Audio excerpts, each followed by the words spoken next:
की गूंज सी गज़ल का शोर, इब्राहिम की जयकार गूंजे। आज हम आपको सुनाने जा रहे हैं एक ऐसे राजा की दास्तान जो न सिर्फ तख्त व ताज का मालिक था, बल्कि अपने दौर का सबसे ताकतवर शहंशाह माना जाता था। ये दास्तान है बल्ख के सुल्तान इब्राहिम इब्न अधम की। इब्राहिम अधम सुल्तान, जिनके महल दौलत, शान और शौकत और आलिशान नेमतों से भरे हुए थे, लेकिन उनके दिल को चैन नसीब नहीं था। उनकी जिंदगी में एक ऐसा मोड़ आया जिसने उन्हें फानी दुनिया के मोह से अलग कर दिया और उन्हें तसव्वुफ और इबादत की राह पर डाल दिया। तो आइए सुनते हैं इस अजीम सुल्तान की वो दास्तान जिसने तख्त छोड़कर फकीरी को अपनाया और अपनी जिंदगी को अल्लाह की राह में वक्फ कर दिया। ये सिर्फ एक सुल्तान की कहानी नहीं, बल्कि एक इंसान की रूहानी सफर की मिसाल है। एक ऐसी दास्तान जो हमें अपनी जिंदगी के मकसद को समझने का सबक देती है। आइए मिलते हैं इब्राहिम अधम सुल्तान से और उनकी पाक जिंदगी के एक नए पहलू को जानने की कोशिश करते हैं।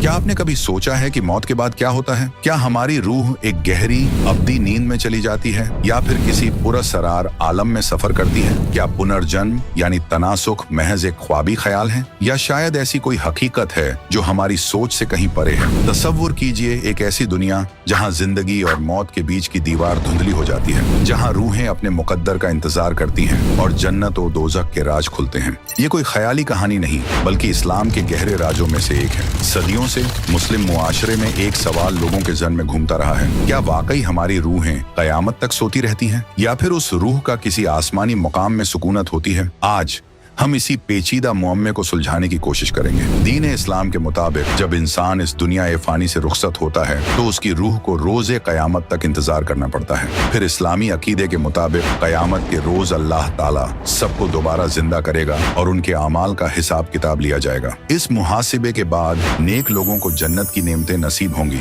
जबकि गुनाहगारों को जहन्नुम की आग में झोंक दिया जाएगा। लेकिन यहाँ एक दिलचस्प पेच आता है। अगर रूहें सिर्फ कयामत के दिन ही बेदार होंगी तो फिर हजरत मोहम्मद सल्लल्लाहु अलैहि वसल्लम ने शब-ए मेराज में जन्नत और दोज़ख में हजरत आदम अलैहिस्सलाम और उनकी औलाद को कैसे देखा? नाजरीन, आपको बताते चलें कि हजरत आदम ने एक बार दो अलग अलग मंजर देखे। उन्होंने देखा कि उनकी एक औलाद दोज़ख में है, जहां वह अजाब में मुबतला है, जल रही है, तकलीफ में है। ये देखकर हजरत आदम की आंखों से आंसू आ गए। लेकिन फिर उन्होंने अपनी दूसरी औलाद को जन्नत में देखा, जहां वो नेमतों में मगन थी, आराम और सुकून में थी। ये देखकर हजरत आदम मुस्कुरा उठे। नाजरीन, इस विषय पर हमने पहले भी एक तफसीली वीडियो बनाई है। अगर आप पुनर्जन्म के बारे में गहरी मालूमात हासिल करना चाहते हैं और ये जानना चाहते हैं कि इस्लाम में पुनर्जन्म का कोई तस्वुर है या नहीं, तो हमारी ये वीडियो जरूर देखें। इस वीडियो का लिंक डिस्क्रिप्शन बॉक्स में मौजूद है। कुरान और हदीस में इसका वाज़ेह इशारा मिलता है कि बहुत सी रूहें पहले ही जन्नत और दोज़ख में मौजूद थीं और ये कयामत की तसव्वुर से पहले का मामला है। अगर ये कयामत से पहले ही रूनुमा हो रहा है तो इस्लाम में कयामत आने तक की तसव्वुर पर ही सवाल उठते हैं। फिर यह भी सवाल उठता है कि क्या मौत के बाद दोबारा हयात नसीब होती है? इस पेचीदा मुअम्मे को सुलझाने के लिए आइए सुल्तान इब्राहिम इब्न अधम की एक अनोखी दास्तान की तरफ रुख करते हैं, जिसका जिक्र मशहूर सूफी शायर रूमी ने अपनी किताब मसनवी में भी किया है। इस दिलचस्प दास्तान में ऐसे गहरे राज पोशीदा हैं जो शायद हमें जिंदगी और मौत के इस लाफानी मुअम्मे को समझने में मदद कर सकें। तारीख के झरोखों से झांकती एक कहानी जो हमें बताती है कि इंसान की रूह किस तरह अपने खालिक से मिलने की जुस्तजू में भटकती है। ये दास्तान है इब्राहिम इब्न अधम की, जिसकी रूह ने कई जन्मों तक कबीर परवरदिगार की पनाह में रहकर आखिरकार नजात पाई। इब्राहिम अधम सुल्तान, जिसने अपने किसी इंसानी जिंदगी में कबीर अल अजीज की पनाह ली थी, खुदा उनके तमाम जिंदगियों में उनके साथ रहे और हकीकी रूहानी इल्म अता करके आखिरकार उसे काल के फंदे से निजात दिलाई। उस रूह ने सम्मन की जिंदगी में जो अकीदत से इबादत की थी, उसके नतीजे में इंसानी जिंदगियां मिलती आ रही थी और जो सदका किया था उसके सिला में हुक्मरान बनता रहा। उसका सबसे बड़ा सदका 3 सेर आटा था जो बेटे की कुर्बानी देकर किया था। उसी वजह से वह दौलतमंद बादशाह बनता रहा। कुछ नौशेर खान की जिंदगी में कबीर परवरदिगार जी ने वजह बनाकर सदका करवाया, जिस सबब से भी वह बलख का दौलतमंद बादशाह बना। इब्राहिम इब्न अधम एक मुस्लिम बादशाह जो अपनी दौलत और शान और शौकत में मसरूफ थे, लेकिन एक ऐसा वाकया उनकी जिंदगी में पेश आया जिसने न सिर्फ उनकी पूरी हयात का रुख बदल दिया बल्कि उन्हें अपने माजी की जिंदगियों की हकीकत से भी आगाह कराया। कबीर सागर अध्याय 16 सुल्तान बोध सफा 37 पर सुल्तान इब्राहिम की मुकम्मल कहानी का बयान मिलता है। सुल्तान एक फारसी लफ्ज है जिसका मतलब है बादशाह। इब्राहिम अधम नाम का एक हुक्मरान था, उन्हें सुल्तान कहा जाता था। पिछली जिंदगियों के नेक बंदे बादशाह, मनसबदार और दौलतमंद बनते हैं। आदरणीय संत गरीबदास जी महाराज ने अपनी मुकद्दस कलाम में इरशाद फरमाया है, अनंत कोटि बाजी जहां रते सकल ब्रह्मांड, गरीबदास में क्या करूं यूं काल करे देखो। आदरणीय संत गरीबदास जी फरमाते हैं कि अल्लाह कबीर ने उनसे कहा है, ए गरीबदास, मैं इतना कादिर हूं कि मैंने दीगर मखलूकात और तमाम कायनात को तख्लीक किया है, लेकिन मासूम रूहें मुझे न पहचान कर मुझसे बिछड़ जाती हैं और काल के फंदे में फंस जाती हैं। आखिर मैं क्या करूं? आगे कबीर परवरदिगार आदरणीय गरीबदास जी से कहते हैं, जो जन मेरी शरण है ताका हूँ मैं दास, और गेल गेल लाग्या फिरूं जब तक धरती आकाश, गोता मारूं स्वर्ग में जा बैठूं पाताल,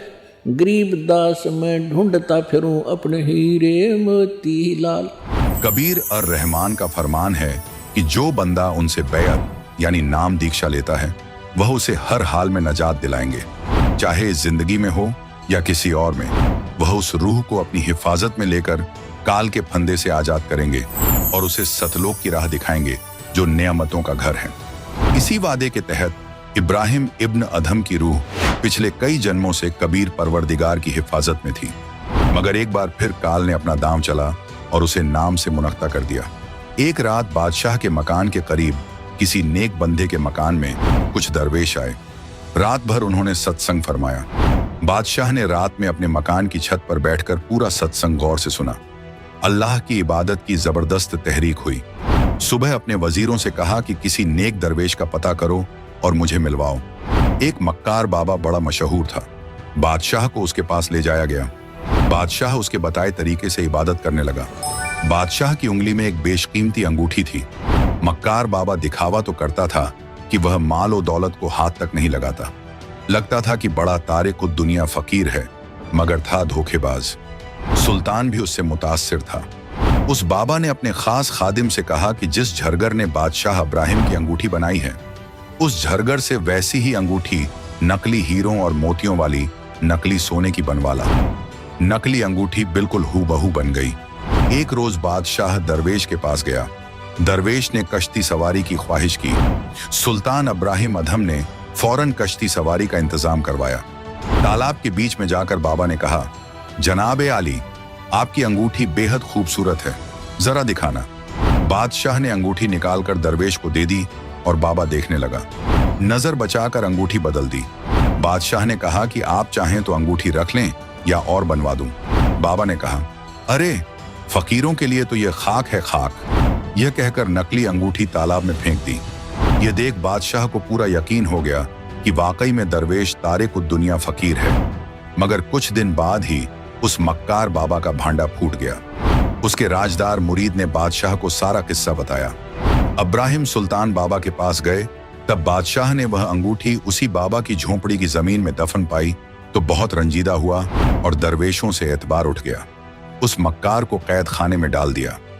फिर तो बादशाह ने अपने मुल्क के तमाम पीर फकीरों को तलब किया और उनसे सवाल किया कि अगर आपने खुदाए बरतर को पाया है तो मुझे भी उसका दीदार कराओ। इस सवाल का जवाब किसी के पास न था। एक फकीर ने फरमाया कि आप एक दूध का जाम मंगवाए। खादिम ने दूध का जाम लाकर पेश कर दिया। फकीर ने दूध में उंगली डुबोई और बादशाह से कहा, जनाबे आली, आपके दूध में घी नहीं है। बादशाह ने कहा, दूध से घी हासिल करने का तरीका है। पहले दूध को गर्म करके ठंडा किया जाता है, फिर जमाया जाता है, तब दही बनता है, फिर मथा जाता है, फिर इसमें से से घी निकलता है। फकीर ने कहा, ऐ सुल्तान ए आजम, जिस तरह दूध से घी पाने का तरीका है, वैसे ही इंसानी जिस्म से परवरदिगार को पाने का तरीका है। उस तरीके से अल्लाह ताला की दीदार होता है। मुर्शिद ढूंढो और इबादत करो। बादशाह के दिल में पीर फकीरों के लिए नफरत थी। वह सबको उसी नजरिए से देख रहा था। उस फकीर को भी कैद खाने में डाल दिया। सबसे चक्की चलवाई जा रही थी। सब दरवेश तो खुदाए पाक के लिए ही घर बार छोड़कर निकले होते हैं। राह ए इबादत सही न मिलने के सबब शोहरत की चाह लाजमी है, मगर वे अल्लाह की नेक रूहें होती हैं। खुदा के लिए कोशिश करने से परवरदिगार की उन पर रहमत रहती है। उनको हकीकी इल्म देने के लिए भेस बदल कर अल्लाह ताला उनको समझाते हैं,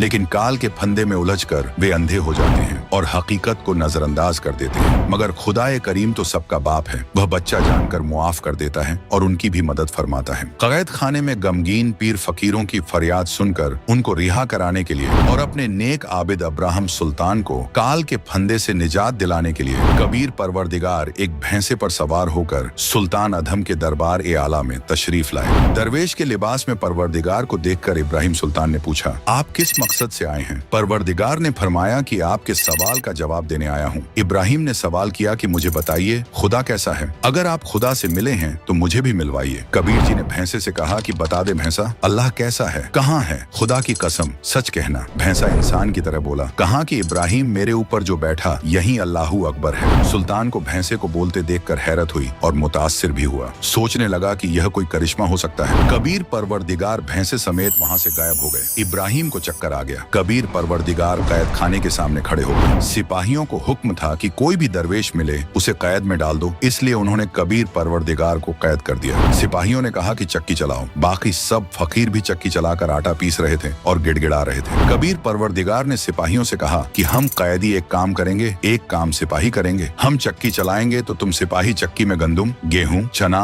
बाजरा डालोगे या हम गंदुम डालेंगे, तुम चक्की चलाओ। सिपाहियों ने चालाकी से कहा कि हम गंदुम डालेंगे, तुम चक्की चलाओ। कबीर परवरदिगार ने कहा कि सब दरवेश खड़े हो जाओ। यह कहकर अपनी चक्की को असा लगाया। उसी वक्त सब 360 चक्की अपने आप चलने लगी। कबीर अल अजीज ने कहा, सिपाही भाई डालो गंदुम, पीसो जितना चाहिए। दरवेशों से कहा कि आंखें मूंद लो। सबने आंखें मूंद ली। फिर परवरदिगार ने कहा कि आंखें खोलो। सबने आंखें खोली तो सब कैद खाने से बाहर बल्ख शहर से दूर जंगल में खड़े थे। कबीर परवरदिगार ने कहा कि आप इस बादशाह के मुल्क को छोड़कर दूर चले जाओ। सब आबिदीन परवरदिगार को सलाम करके और शुक्रिया अदा करके भाग चले। बादशाह को खबर मिली कि एक साहिब एक करामात फकीर आया था। सब कैदियों को रिहा करके ले गया। जाते वक्त दिखाई नहीं दिया। एक चक्की को असा लगाया, सब 360 चक्कियां चलने लगी हैं। बादशाह कैद खाने में गया। चलती चक्कियों को देखकर दंग रह गया। चक्कियां बंद हो गईं। बादशाह सोच में डूब गया। कुछ अय्याम के बाद परवरदिगार कबीर एक ऊंट चराने वाले देहाती जैसे लिबास, हाथ में लंबा आसा लेकर बादशाह के कसर की छत पर नमूदार हुए। रात का वक्त था। बादशाह सो रहा था। कबीर परवरदिगार ने छत के ऊपर असा को जोर जोर से मारना शुरू किया। सुल्तान इब्राहिम नींद से जागा। मुलाजिमों को डांटा कि यह कौन शोर मचा रहा है, लाओ पकड़कर। मुलाजिम ऊपर गए। एक सारबान को छत पर से पकड़कर सुल्तानी के सामने पेश किया। बादशाह ने पूछा, तू कौन है? मेरे कसर की छत पर क्या कर रहा है? कबीर अल अजीज ने फरमाया कि मैं सारबान कारवाम हूँ। मेरा एक ऊंट गुम हो गया है, उसको छत पर ढूंढ रहा हूँ। सुल्तान अधम ने कहा कि ए मासूम बंदे, छत के ऊपर ऊंट कैसे चढ़ सकता है? ये तो कभी हुआ ना होगा। कहीं जंगल में ऊंट को ढूंढ। परवरदिगार कबीर ने कहा कि ए इब्राहिम, जैसे ऊंट छत के ऊपर नहीं हो सकता, न छत के ऊपर कभी मिलता है, ऊंट को जंगल में ढूंढना पड़ता है। इसी तरह अल्लाह ताला तख्त शाही पर बैठकर ऐश और आराम मौज मस्ती करने से नहीं, वह दरवेशों में मिलता है। इतना कहकर कबीर परवरदिगार गायब हो गए। सुल्तान अधम बेहोश होकर जमीन पर गिर पड़ा। हुजरा और बेगमात ने एक अमिल झाड़ फूंक करने वाला बुलाया। उसने बादशाह के एक हाथ पर ताबीज बांध दिया और कहा कि इन पर जिन्न भूत का साया है, ठीक हो जाएगा। बादशाह का दिल मुल्क के इंतजाम में नहीं लग रहा था, मलूल रहने लगा। कुछ अरसे बाद बादशाह मामूली हो गया और दोबारा ऐश और आराम में मसरूफ हो गया। खुदाए कबीर अपनी खूबियों के मुताबिक फिर एक तमाशा दिखाने तशरीफ लाए। एक मुसाफिर का भेष बनाकर बगल में कपड़ों की पोटली दबाए देहाती लिबास में शाम के वक्त सुल्तान के कसर ए आला में पहुंचे। सुल्तान मकान के दरवाजे पर सहन में कुर्सी पर बैठा था। बादशाह ने पूछा कि आप यहाँ किस मकसद से आए हैं? खुदाए कबीर ने फरमाया कि मैं एक राहगीर हूँ, रात को आपकी सराय में ठहरना चाहता हूँ। एक रात का किराया बताइए, कितना होगा? सुल्तान इब्राहिम अधम मुस्कुराया और बोला कि ऐ सात दिल मुसाफिर, ये कोई सराय नहीं है, ये तो मेरा कसर शाही है। मैं इस शहर का हुक्मरान हूँ। कबीर और रहमान ने सवाल किया कि आपसे पहले इस कसर में कौन रहता था? सुल्तान इब्राहिम अधम ने जवाब दिया कि मेरे आबा व अजदाद यहाँ मुकीम थे। फिर कबीर अल्लाह ने पूछा, वे कहाँ हैं? मैं उन्हें देखना चाहता हूँ। सुल्तान ने जवाब दिया, वे तो अल्लाह को प्यारे हो गए। खुदा ने पूछा कि आप कितने दिन इस कसर में रहेंगे? जवाब की बजाय सुल्तान ने गहरी सोच में डूबकर कहा कि मुझे भी एक दिन रुखसत होना है। कबीर परवरदिगार ने फरमाया कि ए गाफिल इंसान, ये सराय नहीं तो और क्या है? अरे तेरे बाप दादा पड़ पीढ़ी, ये बसे सरा में गीधी, ऐसे ही तू चल जाई, यूं हम महल सराय बताई। सुल्तान बेहोश हो गया।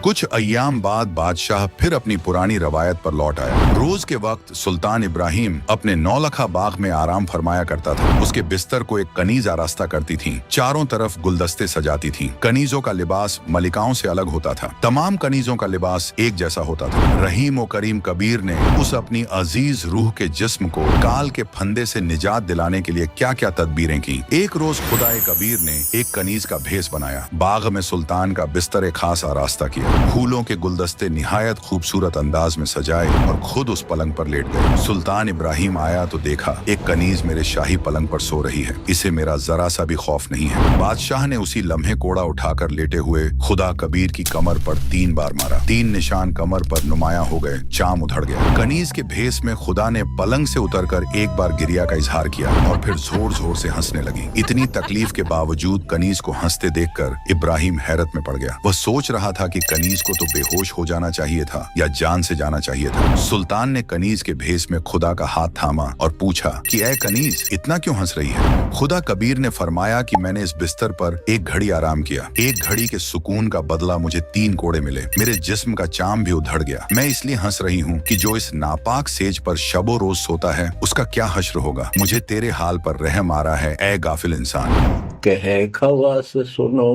अब्राहिम, कैसा खिलवत खाना, एक घड़ी से जा पर पोटे, तन का चाम उड़ाना।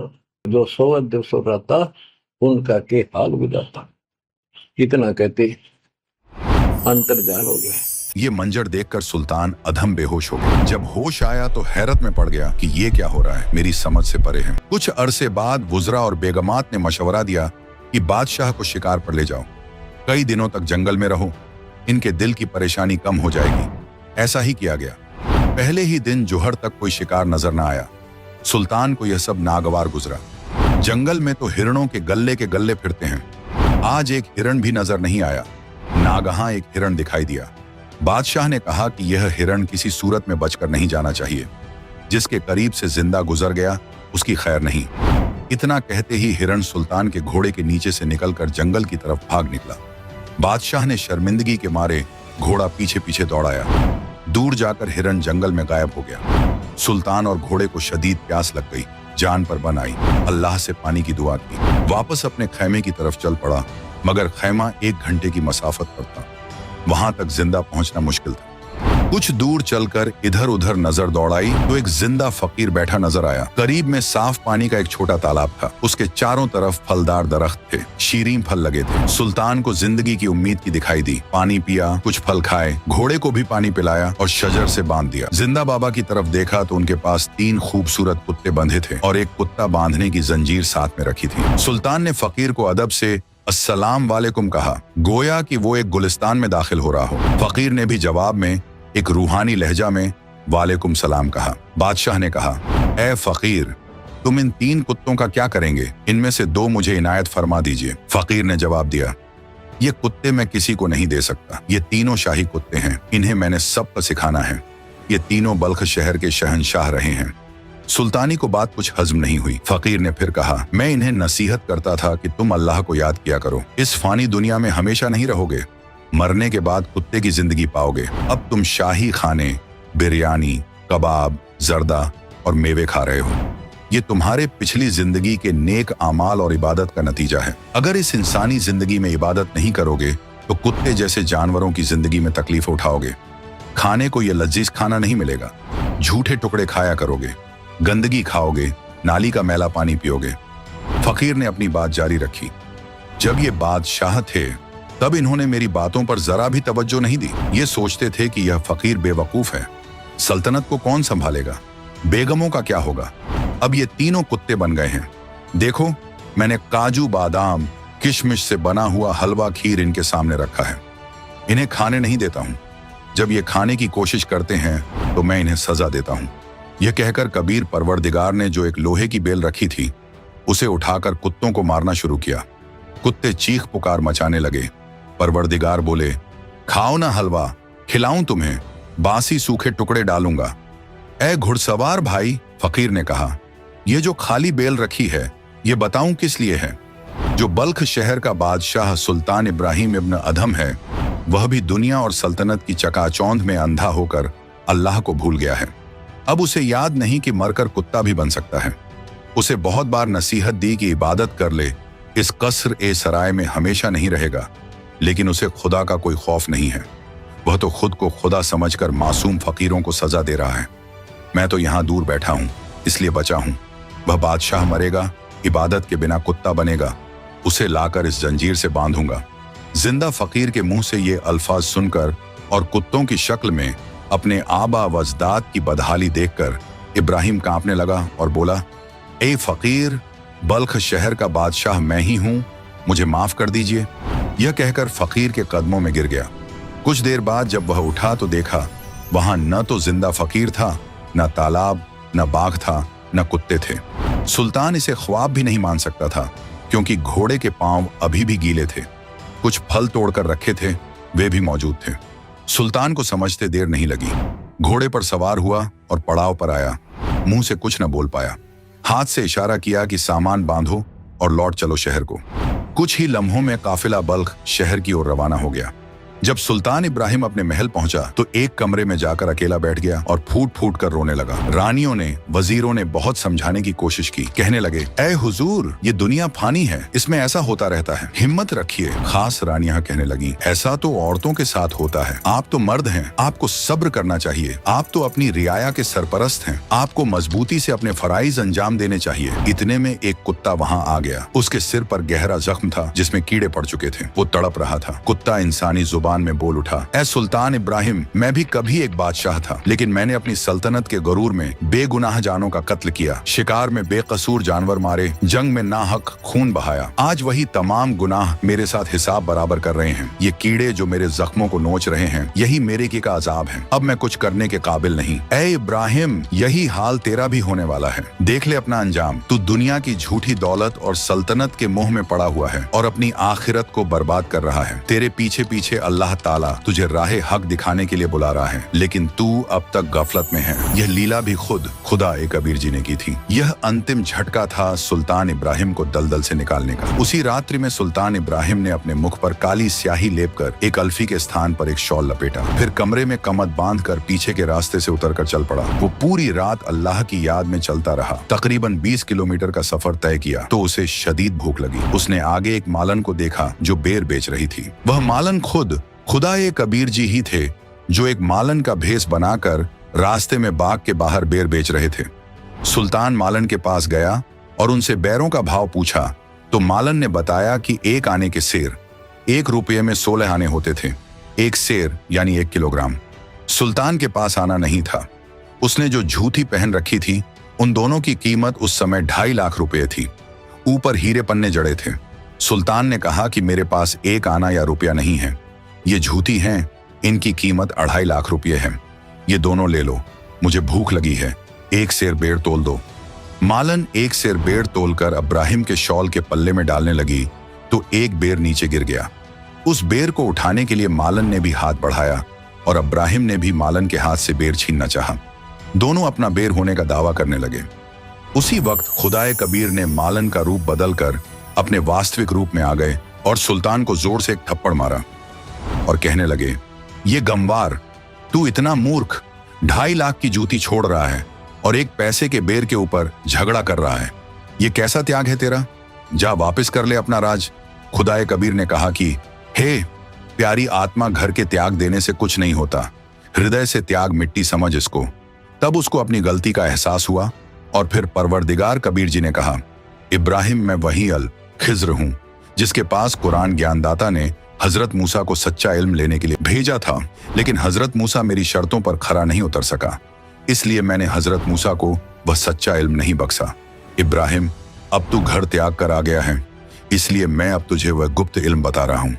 नाजरीन गौर फरमाइएगा, चूंकि सुल्तान इब्राहिम मुस्लिम था, वो इस बात से बिल्कुल वाकिफ था कि पाक कुरान शरीफ में इस वाक़े का साफ तौर पर जिक्र मिलता है। सूरतुल कहफ 18 आयत नंबर 60 से 68 में इसी तरह का एक किस्सा बयान किया गया है, जहां हजरत मूसा अलैहिस्सलाम की मुलाकात हजरत अल खिज्र अलैहिस्सलाम से होती है। ये पूरा मंजर देखकर सुल्तान इब्राहिम खुदाए कबीर के कदमों में गिर पड़ा और रोते हुए कहने लगा, ऐ परवरदिगार, तूने मुझ पर बड़ी रहमत फरमाई, मैं तो जहन्नम का हकदार बन चुका था, मगर तूने मुझे बचा लिया। खुदाए कबीर ने फरमाया, बेटा मुझे पहले से मालूम था कि तेरी सबसे बड़ी दुश्मन ये सल्तनत, ये रियासत और ये शान और शौकत है, जिसे तू अपनी सबसे बड़ी ताकत समझ रहा था। अब तू इस गुमान से आजाद हो चुका है, इसलिए मैं तेरे साथ हूँ। तुझे जिस चीज की जरूरत पड़े मुझे याद करना, तू मुझे अपने करीब ही पाएगा। इतना कहकर खुदाए कबीर गायब हो गए। उस रात सुल्तान ने बड़ी मुश्किल से वक्त गुजारा। सुबह हुई, भूख शदीद लग रही थी। उसने दिल से खुदाए कबीर को पुकारा, या अल्लाह, भूख बहुत लगी है। तभी अचानक आसमान से एक थाली आई जो एक सफेद कपड़े से ढकी हुई थी। वो थाली आकर सुल्तान के सामने ठहर गई। जब उसने कपड़ा हटाया तो देखा कि उसमें काजू, किशमिश, सेब, संतरे, हलवा, खीर, पूरी, कचौड़ी और न जाने कितनी नेमतें रखी हुई थी। मगर ये देखकर सुल्तान इब्राहिम का दिल कांप गया। उसने फौरन थाली को फिर से कपड़े से ढक दिया, मुंह फेर लिया और कहने लगा, ऐ अल्लाह, तूने मुझे इन नेमतों के जाल से निकाला था, फिर क्यों भेज दिया? बस मुझे एक सूखी रोटी दे दे। ये सब देखकर अल्लाह ताला कबीर जी ने आकाशवाणी की ओर कहा, अब्राहिम तू सफल हुआ, अब तेरी रूह इस गंदे दलदल से हट चुकी है।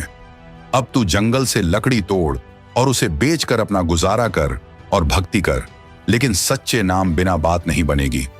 इतना कहकर अल्लाह ताला कबीर जी की आकाशवाणी बंद हो गई। कुछ दिन बाद परवरदिगार कबीर जी राजा को मिले और प्रथम मंत्र दिया, फिर उसके बाद सतनाम दिया और कहा, तुझे सारनाम दूंगा जब तू योग्य हो जाएगा। कबीर सागर के सुल्तान बोध में सफा 62 पर गवाही है। प्रथम पाण प्रवाणा लेई, पीछे सार शब्द तोई देई। तब सदगुरु ने अलख लखाया, करी प्रतीत परम पद पाया। सहज चौका कर दीन्हा पाना, नाम काल का बंधन तोड़ बगाना। गौर करें, उस वक्त इब्राहिम के पास न तो आरती चौका करने को मालो दौलत था, न कोई और सहूलत थी। यह असली कबीर साहब की दीक्षा की रस्म है। जिस आरती चौका में लाखों या हजारों का सामान, नारियल वगैरह का कोई इंतजाम नहीं है, वह तो बाद में कोई पाठ कराना चाहे तो कराए, वरना दीक्षा की रस्म सिर्फ मंत्रित पानी और मीठी चीजों, मिश्री, शक्कर, गुड़ से की जा सकती है। सतनाम और सार शब्द में पान, पीने की चीज नहीं दिया जाता, बस दीक्षा मंत्र बताए समझाए जाते हैं। संत गरीबदास जी देहात छुड़ानी, झिला झज्जर, हरियाणा को कबीर परवरदिगार मिले थे। उन्हें रूहानी नजर अता की थी। उसी के मुतालिक आदरणीय संत गरीबदास जी ने इरशाद फरमाया है, हम सुल्तानी नानक तारे दादू को उपदेश दिया, जात जुलाहा भेद न पाया, वो का सीमा है कबीर हुआ।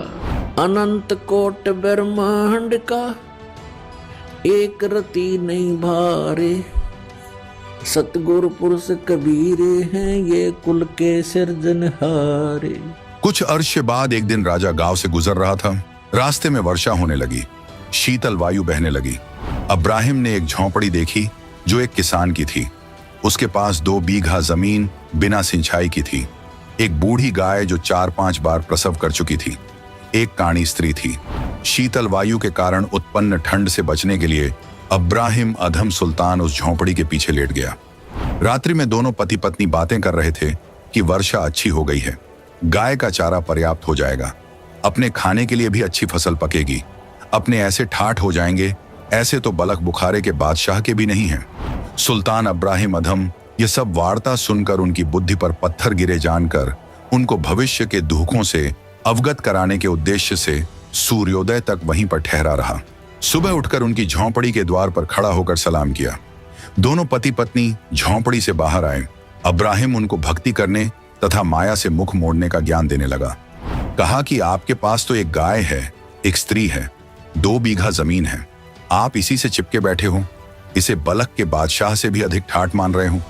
ये तो कुछ दिनों का मेला है, तुमको गुरुजी से उपदेश दिला देता हूं, तुम्हारा जीवन धन्य हो जाएगा। मैं ही बलख शहर वाला सुल्तान इब्राहिम अधम हूँ। मैं उस राज्य को छोड़कर परमात्मा की प्राप्ति के लिए चला हूँ। उन्होंने कहा कि हमें तो लगता नहीं कि आप बलख शहर के राजा हो। यदि ऐसा है तो तेरे जैसा मूर्ख व्यक्ति इस पृथ्वी पर नहीं है। आपकी शिक्षा की हमें आवश्यकता नहीं है। सुल्तान ने कहा कि रांडी ढांडी नात जाए ये नरकइये काग और बुलक बुखारा त्याग दिया थी कोई पछली लागे। इसके बाद इब्राहिम अधम जमीन का सुल्तान तो नहीं रहा, लेकिन इबादत का सुल्तान बन गया, वली कामिल बन गया। इसलिए उसे सुल्तान या प्यार में सुल्तानी नाम से शोहरत मिली। आगे की दास्तान में इसे सिर्फ सुल्तानी नाम से ही लिखा कहा जाएगा। जैसे धर्मदास जी को धनी धर्मदास कहा जाने लगा था, वे इबादत के धनी थे, वैसे दुनियावी दौलत की भी कोई कमी नहीं थी। सुल्तान इब्राहिम के पिछले जन्मों की दास्तान नेकी और सेऊ तो उसी जिंदगी में नजात पा गए, लेकिन सम्मन के दिल पर जख्म लग गया कि अगर मेरे पास दौलत होती तो मुझे बेटे की कुर्बानी न देनी पड़ती। अल्लाह ताला ने उसी जन्म में सम्मन नेकी सेऊ को मालो दौलत से नवाजा था। वे गरीब नहीं रहे थे। सम्मन दिल्ली का बड़ा अमीर शख्स हो गया था, लेकिन फिर नजात की ख्वाहिश नहीं रही। मुर्शिद कामिल के लिए बेटे की कुर्बानी देने की वजह से अगली जिंदगी में नौशेर खां शहर के बादशाह के घर पैदा हुआ, शहनशाह बना। 80 खजाने हीरे मोतियों से भरे थे, लेकिन सदका नहीं करता था, न अल्लाह को याद करता था। खुदाए ताला कबीर साहिब जिंदा बाबा अल खिज्र का भेष बनाकर नौशेर खान बादशाह के पास गए और सदका करने की नसीहत दी। बादशाह ने कहा, मैं गरीब बादशाह हूँ। जिंदा ने कहा कि आपके 80 खजानों पर परचम लहरा रहे हैं। बादशाह ने कहा, ये तो कोयले हैं। जिंदा ने कहा, जैसी तेरी नियत है कोयले हो जाएंगे। बादशाह ने खजाने खोलकर देखे तो वाकई कोयले हो गए थे। बादशाह ने परवरदिगार के कदम पकड़कर मुआफी मांगी। परवरदिगार ने कहा कि अगर ज्यादा माल सदका करे तो ये फिर से हीरे मोती बन जाएंगे। बादशाह ने कहा, जैसा आप फरमाएं वैसा ही करूंगा। खजाने फिर से हीरे मोती से भर गए। इसके बाद बादशाह ने बहुत माल सदका किया। इसके नतीजे में और पिछले जन्म की इबादत की कमाई और मुर्शिद की खिदमत के सबब अगली जिंदगी में इराक मुल्क में बल्ख शहर का बादशाह बना। नतीजा ए सुखन इब्राहिम अधम सुल्तान की दास्तान महज एक मिसाल है पुनर्जन्म या तनासुक की। ऐसे बेशुमार सबूत मौजूद हैं जो पुनर्जन्म के नजरिए को हकीकत साबित करते हैं। मिसाल के तौर पर जिस वक्त कबीर परवरदिगार ने मुसलमान पीर शेख तकी की लड़की को कब्र से निकालकर जिंदा किया, तब उस लड़की ने अपने पुरानी जिंदगियों का तफसील से बयान किया कि कैसे कबीर परवरदिगार उन्हें राबिया बांसुरी की जिंदगी में मिले और उन्हें हकीकी इल्म से रूबरू करवाया, और किस तरह वह राबिया बांसुरी से शेख तकी की बेटी बनने तक का ये पुनर्जन्म का सफर तय किया। अगर पुनर्जन्म को न माना जाए तो इन सवालात के जवाब इस्लामी मुकर्रिरीन के पास नहीं है। जैसे कोई कंगाल है, कोई दौलतमंद है, किसी की औलाद है, कोई बेऔलाद है, कोई रैयत है, कोई बादशाह ए आजम है, कोई नाबीना है, कोई लंगड़ा है, कोई तंदुरुस्त है। ये गौर करना लाजिमी है कि ये फर्क किस वजह से है। अगर तनासुख यानी पुनर्जन्म नहीं माने तो ये अनसुलझी मुअम्मा हमेशा कायम रहेगी। अगर हम पुनर्जन्म मानते हैं तो यह मुअम्मा हल हो जाती है। आदरणीय गरीबदास जी ने इरशाद फरमाया है कि कहते पिछली तब से होता है पूर्ण हंस मुराद, यानी ए नेक आबिद, पिछली जिंदगी में किए जिक्र व रियाजत से मुराद पूरी होती है। पहले वाले जन्मों में जिसने जैसा जिक्र और रियाजत किया है या गुनाह सवाब किया है, उसी के बुनियाद पर कोई बादशाह बना है, कोई बड़ा मनसबदार बना है, कोई बड़ा सेठ दौलतमंद बना है, कोई कंगाल है, कोई लंगड़ा है, कोई मरीज है, कोई तंदुरुस्त है, कोई बेगम है, कोई मलिका है, कोई कामिल उम्र जीता है, कोई कम उम्र में फौत हो जाता है, कोई हैवान है, कोई परिंदा है, कोई गंदी नाली के कीड़े हैं। यह सब पिछले जन्मों में किए आमाल के बुनियाद पर ही होता है। अभी आपने देखी सच्ची वाकयात पर मबनी इब्राहिम अधम सुल्तान की वीडियो विजुअलाइजेशन के वसीले से। नाजरीन, अब आप इस दास्तान को अल्लाह कबीर जी के सच्चे रहनुमा बाखबर संत रामपाल जी महाराज की जुबानी सुनिए, क्योंकि ये पाक वाणी खुद बाखबर के मुखारबिन से अदा हुई है और ये बेमिसाल सवाब और रूहानी सुकून बख्शती है। कहा कबीर हम कारवान हो आए, महलों पर ऊंट बताई, बोले पादशाह सुल्ताना तू रहता कहाँ दीवाना, दूजे का सिद गमन किया रे, डेरा महल सराय लिया रे, जब हम महल सराय बताई, सुल्तानी को तावर आई, अरे तेरे बाप दादा पड़ पीढ़ी, ये बसे सराय में गिद्दी, ऐसे ही तू चल जाई, यो हम महल सराय बताई, अरे कोई कासिद को गलावे, इस पंडित खाने दावे, उठे पादशाह सुल्ताना, वहाँ का सिद्ध गैब छिपाना। तीजे बांधी हो सेज बिछाई, तन तीन कोरड़े खाई। तब आया अनहद हंसा, सुल्तानी गहे खवासा। मैं एक घड़ी से जा सोई, तात मेरा यू हवाल होई। जो सोव दिवस अरुराता, तिनका क्या हाल विधाता। तब गैबी बहे खवासा, सुल्तानी हुए उदासा।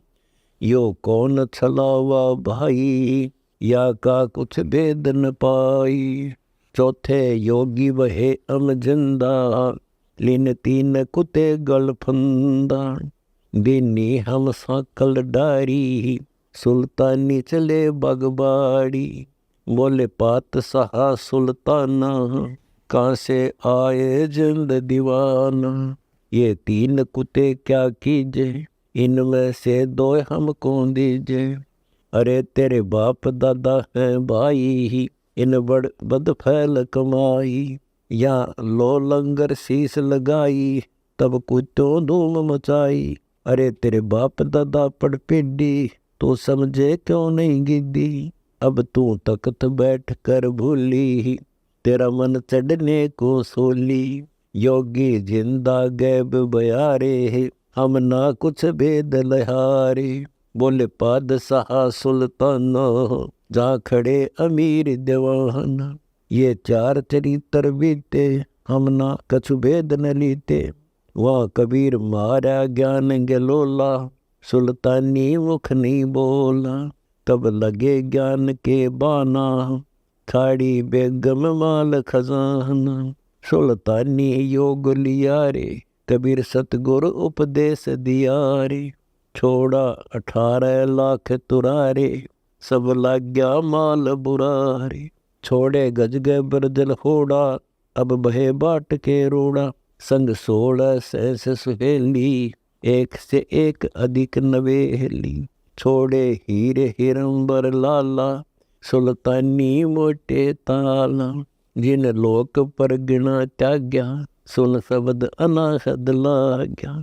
पगड़ी की कॉपी न बनाई, सालों की अल्फी लाई। शीस किया मोकारा, सुल्तानी तजा बुखारा। गण गंधर्व इंदर लर्जे, धन मात पिता जिन सिरजे। बया सपतपुरी पर साका, सुल्तानी मार्ग बाका। जिन पांचों पकड़ पछाड़ा, इनका तो दे दिया बाड़ा। सुन शब्द अनाहद राता, जा काल कर्म नहीं जाता।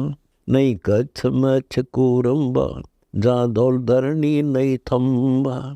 नहीं चंद्र सूर जा तारा, नहीं धौल धरणी गए नारा। नहीं शेष महेश गणेशा, नहीं गौरा शारद बेसा।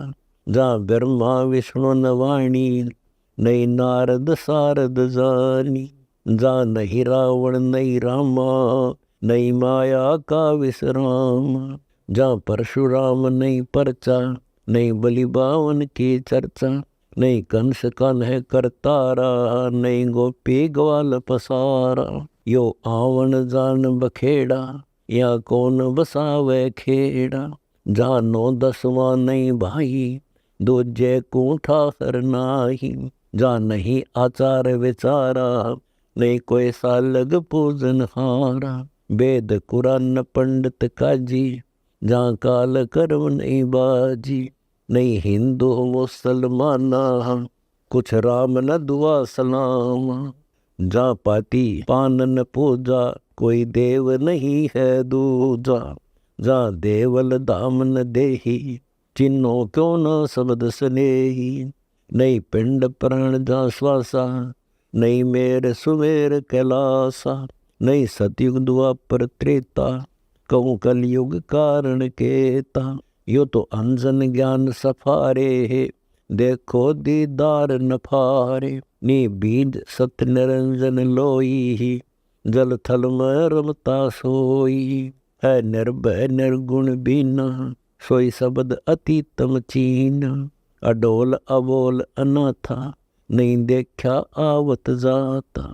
है अगम अनाहद सिंदा, योगी निर्गुण निर्बंधा, कुछ वार पार नहीं था हम, सतगुरु सब साहन पति साहम।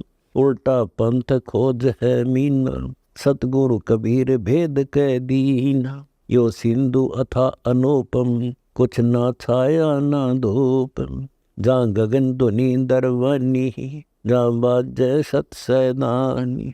सुल्तान अदब जहाँ राता, तहाँ नहीं पांच तत्व का गाता। जहाँ निर्गुण नूर दिवाला, कुछ ने घर है खाला। शीश चढ़ाए पग धरिया, यो सुल्तानी सौदा करिया। सतगुरु जिंदा योग दिया रे, सुल्तानी अपना किया हरे। कह दास गरीब पूर्ण पीरा, सतगुरु मिले कबीरा। नाजरीन, देखा आपने इब्राहिम अधम सुल्तान ने किस तरह अपना राजपाट त्याग दिया और भगवान के रास्ते पर चल पड़े। उनको सतलोक नसीब हुआ, उन्हें खुदा मिल गए। उस समय कबीर परवरदिगार इब्राहिम अधम को मिले थे और राजा को सच्ची इबादत देकर उसका जीवन सफल कर दिया। इसी तरह आज के दौर में बाखबर संत रामपाल जी महाराज अल्लाह के सच्चे रहनुमा हैं और आज के दौर में बाखबर संत रामपाल जी महाराज सभी को सच्ची इबादत दे रहे हैं। जो शख्स नियमों के मुताबिक चलकर सच्ची इबादत करता है, उसका जीवन सफल हो रहा है और उसे परम सुकून हासिल हो रहा है। नाजरीन, आइए अब आपको सुनाते हैं बाखबर संत रामपाल जी महाराज जी के एक ऐसे मुस्लिम शिष्य की दास्तान, जिन्होंने अपनी जिंदगी में हर मुमकिन इबादत की, पीर फकीरों की शरण ली, नमाज पढ़ी, तमाम रिवायतों को अपनाया, लेकिन फिर भी उनका दिल बेचैन रहा और जिंदगी में कोई सुकून नहीं मिला। नशे की लत ने उनकी हालत और बदतर कर दी। मगर जब उन्होंने संत रामपाल जी महाराज जी की शरण ग्रहण की तो उनकी तकदीर ही बदल गई। उन्होंने न सिर्फ नशा छोड़ा, बल्कि असली इबादत को समझकर अपनी जिंदगी में सच्ची खुशी पाई। आइए उन्हीं की जुबानी सुनते हैं उनकी यह प्रेरणादायक कहानी। नमस्कार सर। नमस्कार सर जी। सर, क्या नाम है आपका? मोहम्मद सिराज खान।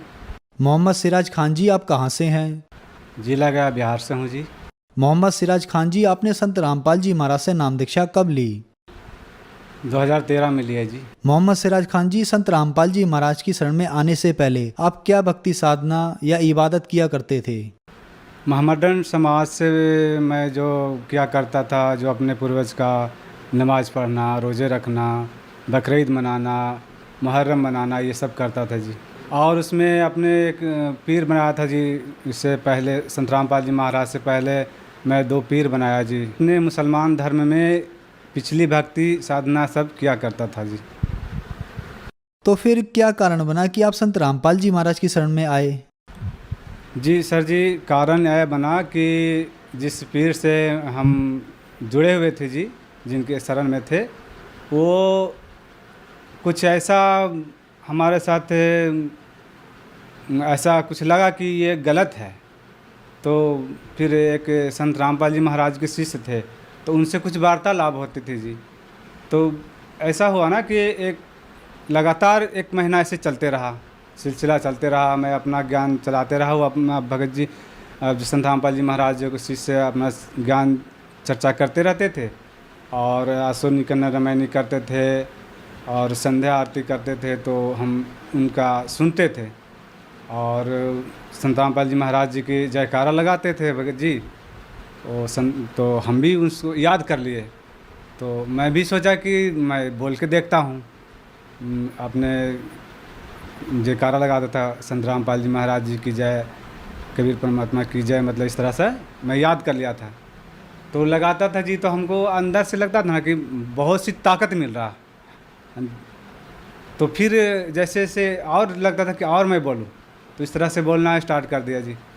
फिर एक दिन क्या हुआ कि ड्यूटी गए और ऐसी कोई पुस्तक, कबीर पंथ का ही कोई पुस्तक मैं गिरा हुआ था, वो उसे उठा करके मैं ऐसी पढ़ा लिखा तो नहीं हूँ जी, मैं देख रहा था क्या लिखा हुआ ऐसी। तो आए संत रामपाल जी महाराज के शिष्य, बोले सच्चा है भाई?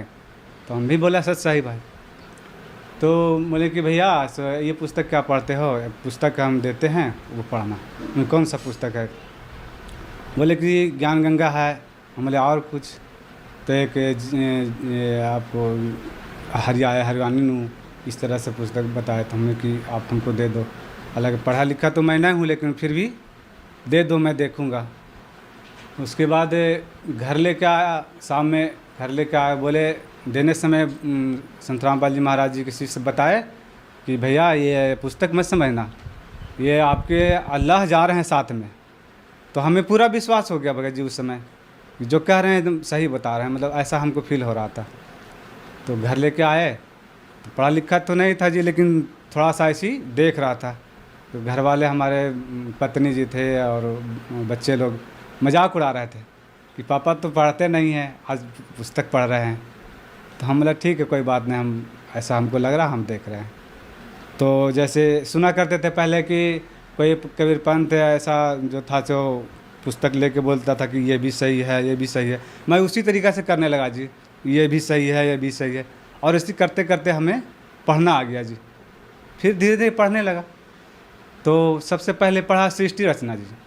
तो सृष्टि रचना पढ़ने के बाद तो हमको लगता कि अरे तो ऐसा इतना अच्छा ज्ञान कहाँ था, मतलब अंदर से आत्मा हमको रोने लगा उस समय पढ़ते समय में। तो हम बोले पत्नी को बोले कि अब तो हम जाएंगे उनके शरण में, अब थोड़ा देख लेते हैं और कुछ। तो 1 महीना बीता जी। नहीं जी, उससे पहले हमारे बच्चा का तबीयत ख़राब हो गया था, बम्बई में रहता था, सिलाई का काम करता था, तो बम्बई में रहता था। उससे पहले 1-2 दिन के बाद जो पुस्तक लाए, 1-2 दिन के बाद ही उनका तबीयत ख़राब हो गया हमारे बच्चा को। तो भगत जी संत रामपाल जी महाराज जी से पुस्तक देने के समय बताया था कि भैया कोई ऐसा समस्या, बड़ा समस्या आएगा ना, तो इनसे प्रार्थना करना दंडवत करके, और आपका सही काम हो जाएगा। भाई तो याद आ गया। तो उसी समय मैं दंडवत किया, संत रामपाल जी महाराज जी की फ़ोटो ऐसे खोल दिया किताब को और दंडवत किया। बोले मालिक आप तो जानी जान हो, हम तो अंधे हैं, हम पता नहीं आप कौन हो, लेकिन मुझे अल्लाह का खोज है, मैं पहले ही से खोज कर रहा हूँ, लेकिन पता नहीं हम सही जगह पर हैं या गलत जगह पर हैं, आप ही जानो। लेकिन आज हमने आपसे प्रार्थना कर रहे हैं, हमारे बच्चा को ठीक कर दो, और ठीक कर दीजिएगा तो हम आपके शरण में आ जाएंगे। इतना कह के दंडवत करके और उठ गए। भगत जी 10 मिनट के बाद रिजल्ट ऐसा आया कि मैं हैरत रह गया कि वहाँ से बोले भैया आपका बेटा तो एकदम ठीक हो गया। बोले ऐसे कैसे? वो सोचा ना कि जो पीर का, जो पहले जिस पीर का दामन में था, उससे कुछ बोला था।